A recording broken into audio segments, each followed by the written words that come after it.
he fought, and he was killed for that thing which he believed in. Now you compare that to our lives of going to work in the morning 9 o'clock, coming back at 5 o'clock, playing with the kids till 6 o'clock, watching TV till 9 o'clock, going to sleep at 10 o'clock, getting up for Fajr and then back to work again. Where is the dawah in our lives, brothers? Where is the sacrifice? Now all of us want Islam to spread, but it will not spread until we do what these companions done. The second story. The story of Abdullah as-Sahmi. This one I'm going to read to you, inshallah. I haven't memorized it well. Abdullah as-Sahmi, in the 19th year after the Hijrah, Umar radiallahu ta'ala anhu, he dispatched an army to fight the Byzantine, the emperor and his army. In this army that he had dispatched was Abdullah ibn Hudayfa as-Sahmi. Remember this name, Abdullah ibn Hudayfa as-Sahmi. News of the Muslim force reached the Byzantine Empire, and their empress Heraclius, he heard of the sincerity of the faith of the Muslims, and he knew about their willingness to sacrifice their lives in the way of Allah and for their Prophet ﷺ. So he gave orders to his men to bring him any Muslim captive that they get hold of during the war. But Allah Jalla wa Ala, He destined that Abdullah ibn Hudayfa as-Sahmi should be the one to fall captive to the Byzantines. So he was brought before the emperor. The emperor looked at Abdullah for a long time, just staring at him, gazing at him, appearance, dress, looking at him. And he said to him, I shall make a proposal to you. Abdullah said, what is it? He said, I suggest to you that you become a Christian.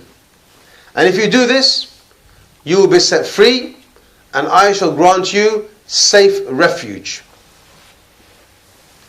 Abdullah ibn Hudayfa as-Sahmi became furious and angry by this proposal and suggestion. He said, death is preferable to me 1,000 times to what you want me to do. So he said to the emperor, I see, you're a very bold man. However, if you respond positively to what I propose to you, I'll give you a share in my authority, and I swear you as my side companion. I'll swear you in as my side companion. So become a Christian.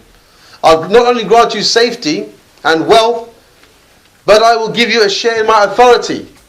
You'll be my right hand man.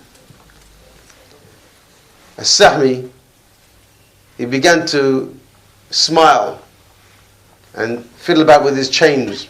He shackled his chains and smiled at this emperor.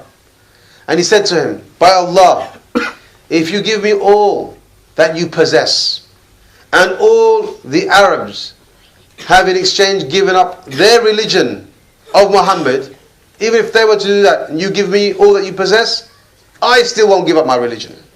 I will never do this. So then the emperor said, so then shall I kill you? Shall I take your soul? Upon this, he replied, do whatever you want, for what will happen to me is only what is written to happen to me. The emperor then had him placed on a cross, and he ordered his soldiers to throw spears at him. So first they threw spears near his hands, one here, there. Some of them hit his hands. And then he ordered his army to throw spears near his feet. All the while, he kept telling him, accept Christianity and give up this religion. He refused over and over again. He just kept refusing to do that. The emperor then had him taken down from the wooden cross. He called for a great, huge pot to be brought. This pot was filled with oil and heated under a fierce fire. He then had 2 other Muslim prisoners brought, and one of them thrown into that boiling oil, and the prisoner's flesh sizzled and soon become bones for everyone to see. He did this for Abdullah ibn Hudayfa to see. The emperor then turned to Abdullah and invited him again to Christianity. This was the most terrible test that Abdullah had ever had to face up to until now. Seeing this and knowing that he's going to go there. But still, he remained firm, so much that the emperor gave up trying. And then he ordered that Abdullah be thrown into the pot. As he was being taken away to be thrown in the pot, he began to cry. Abdullah ibn Hudayfa as-Sahmi began to cry. The emperor thought, at last, I've broken him. So he said, bring him back to me. So they brought Abdullah back. And so he suggested to Abdullah one last time, Abdullah, I'm giving you another chance. Become a Christian and you will be saved from all this. But to the emperor's astonishment, Abdullah refused and said, damn on you. The emperor said, well, why did you weep? Why did you weep? Why did I see you? I thought you were broken. You were crying. Then Abdullah said that I cried because I said to myself, you will now be thrown into this pot and your soul will depart. What I really, really wanted was to have many souls as the number of hairs on my body and have all of them thrown into this pot one by one for the sake of Allah. The tyrant, this oppressor, the emperor said, will you then at least kiss my head? Forget about becoming a Christian now.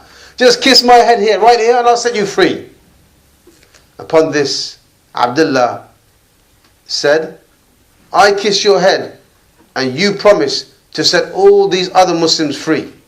That's my deal. And upon this, the emperor agreed. So Abdullah kissed him on his head, and the emperor let all of the Muslims free, and every one of them went back to Medina safely, or to Umar al-Khattab. When they reached Umar al-Khattab, all the prisoners, they told him the whole story of what they witnessed and what Abdullah had done. Upon this, Umar, he said to all the prisoners that every Muslim has a duty to kiss the head of Abdullah ibn Hudayfa, and I shall be the first.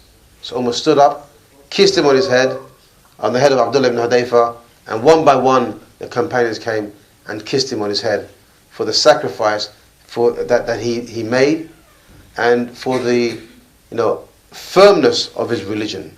So where are we, my brothers? How are we